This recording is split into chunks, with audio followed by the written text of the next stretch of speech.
Hi guys, and welcome to this developer review of Fractured Space. Fractured Space describes itself as a team-based space combat fought in gigantic capital ships. With the intensity of a shooter and the big picture thinking of a strategy game, Fractured Space is at the forefront of an exciting new frontier for the genre. It was released on November 20th, 2014 as a purchasable game, although Fractured Space is expected to transit to the free-to-play model in 2016. Since its release, it's had 2 free weekends, and if you played the game during either of those 2 weekends, you get to keep it for free. Currently, it has a mostly positive rating on Steam, with 73% of the reviews being positive and more than 4,000 reviews. At the time of making this video, it's also taking part in Steam's Lunar New Year sale, with 50% off the different packages that you can purchase. Before moving on to the ratings, I'd just like to touch on the history of Edgecase Games. Now, the core team of Edgecase Games comes from an earlier developer called Born Ready, who you may remember because they developed the rather excellent Strike Suit Zero. Prior to Born Ready, it was an earlier developer studio called Double Six, and again the same core team came from them. Now, Double Six was a wholly owned development studio, so you can understand why a team of people wanted to leave there and set up their own studio. It makes sense, right? You want to have your own company. What doesn't quite make so much sense is if you have your own company, Born Ready Games, which makes a successful game, Strike Suit Zero, why then do you want to lose that company and form yet another one to build Fractured Space? The reason given for this is that Born Ready Games was created solely to make Strike Suit Zero. Now that's a bit of a shame because Born Ready Games, once it completed Strike Suit Zero, had a very good reputation. It had built a brand for itself. It's very difficult to do a Kickstarter to get that properly funded, to then go and build a game that's successful and gets a lot of credit. So Born Ready Games did have a very good reputation, and that's gone, that's lost. Now, we're probably never going to find out the real reason or the underlying reason why Born Ready Games became Edgecase Games. It could be something simple, such as they had an investor within Born Ready Games they didn't want to bring into Edgecase Games. They didn't want to involve them with Fractured Space. It could be a partner they had in there. It could literally be that they had signed a contract that said, we are all going to work together for this one game. After that, we're out of here. Now that we've talked a little bit about the history of Edgecase Games, let's look at the 4 ratings. The first of which is community interaction. The community interaction rating is all about how well the studio interacts with us, the community. Do they have a group of people who are designated to look after the community, in other words, community managers? Are they active on the forums and the different places where people post? How good are their answers to questions? Are the forums and is the community itself an interesting and a good place to be? Now, I'm really pleased to report that by and large, the team for Edgecase Games are really very, very impressive. The team consists of 3 different people: Protagonist, Killer Pigeon and Professor Chaos. They are normally very active on the forums. They give very fast, very accurate answers. On top of that, they also do a weekly stream, which is great. Now, granted, it might not be the most watched stream, and sometimes it might not be the most entertaining stream, but here's the thing. They do it every week. They answer questions. They show up so that we, the community, can ask some questions and get answers, and that is exactly what a community management team should be doing. They're also one of the few developers who has a code of conduct on their website. I know a lot of people don't like code of conduct because they feel like it's going to be used as a sledgehammer of God by the community managers to keep the community in line.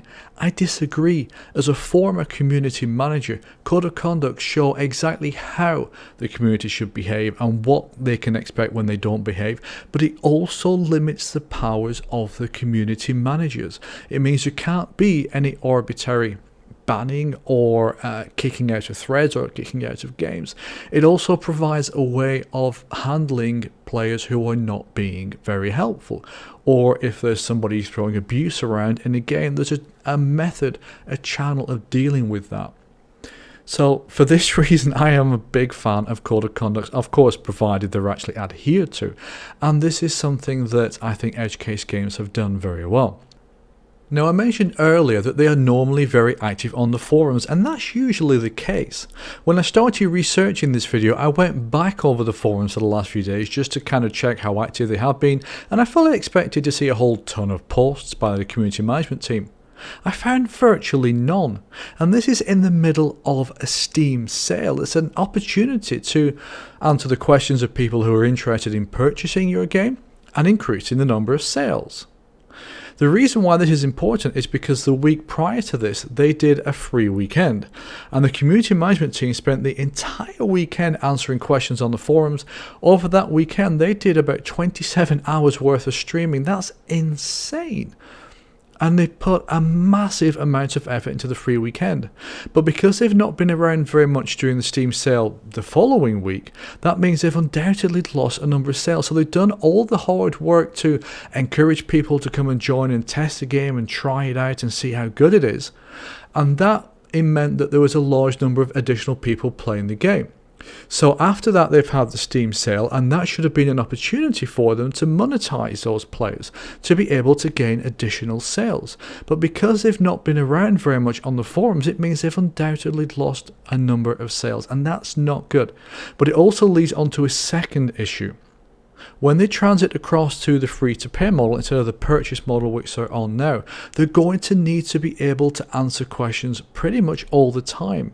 When you work on free-to-play, it's not a one-off sale. You're basically always trying to sell to the customer. You may have 90% of your players never purchase anything, but that 10% you want them to buy, and hopefully to buy and buy a game. Unless they have a 24/7 dedicated community management team, that's going to impact their ability to maintain their revenue coming in when they move to free-to-play. So for that reason, I'm going to dock them a point in their community interaction rating. But even so, they still get a B, and it's a strong B because they do practically everything right. The next rating is for developer speed. How quickly are updates released? If we're given a date in advance of when an update is going to come out, how accurate does that date tend to be? And how much content is there per release? I'm really pleased to report that Edgecase Games are doing a great job here. Between November 2014 and January 2016, they've released a major update every month except for only 2 months. They've also released a number of hotfixes as well. If you want to know what's coming in the next update, they have a forum thread that covers that. And at the bottom of that thread is even more information about what's going to be coming in the next few releases. In fact, the only place I can really knock them down here is to say that although we know what's coming in the next update, we don't know specifically when that update's coming, and we don't know what's coming in the 2 updates following that. So I'm going to knock off a point for that. But however, despite that, Edgecase Games are really doing a good job here. So they're getting a very, very strong B rating for developer speed. The third rating is for development clarity. Do they have a public board for task progress? Do they have a public roadmap? When do they expect the game to finish? Now, in some ways, Edgecase Games are doing a fantastic job in this area, but in other ways, they're letting themselves down. For example, they have a public Trello board, which should be an active area where devs post up what they're working on, how far that task is towards completion, and other items related around building the game. It's clear that they used their Trello board very much last year, but they've not posted on it since January the 5th. That's more than a month. So is their Trello dead? If so, that's not a good thing, especially as they've mentioned it several times on their Steam store page. Now, they do have a public kind of semi-roadmap, so you can see from this forum thread what they're looking at to work on long term, and there's some information on their Steam store page as well. But there's no specific roadmap. For example, right now you can play Fractured Space and you can immediately tell where the game is. It's a game that's in early access, so it's still in development. So what has to be done to get Fractured Space from the game it is today to the completed game? That information is not clearly shown anywhere. So there's a lack of clarity on that as well. And finally, they've mentioned that they're going to push back the date for transiting into the free-to-play model for Fracture Space from 2015 back to 2016, so this year. But they've not mentioned when within 2016. The reason they've given for this is that they've expanded the scope, and that normally kind of raises a red flag. Okay, well, you're expanding the scope of the game. Why is that being done? And what is the scope expansion going to be? Neither of them seem to be clearly laid out for the community. So although they're doing a good job in many ways and they're very clear with the community and they're given a lot of information, there's other areas where they're not quite clear enough. So for this reason, I'm going to give them a B on development clarity. It could have been an A if the Trello board was active, if they'd been clear on what features will be in the final game that are not on now, and if they had at least a reasonable idea of when within 2016 it will transition to free to play, and let the community know this. The final rating is for developer honesty. Are the claims that they make about the game on their store page accurate? Have they ever lied or screwed up? And how honest have they been in their dealings with the community? Just like everything else, Edgecase have done a really good job here. The only real issue I can find is the fact they've changed the release date from 2015 to 2016 for when they actually come into the free-to-play model. Other than that, they've never really had a problem. So I'm going to give them a straight A for developer honesty. When they transition to the free-to-play model, they're going to have to keep a massive number of people playing the game, because only a small percentage will actually buy anything. The rest of them will just play what is supposed to be a free-to-play game. They're there to make up the numbers. They're also there to make sure that when you have matchmaking, you have enough people within matchmaking to make sure that the ranks all balance out.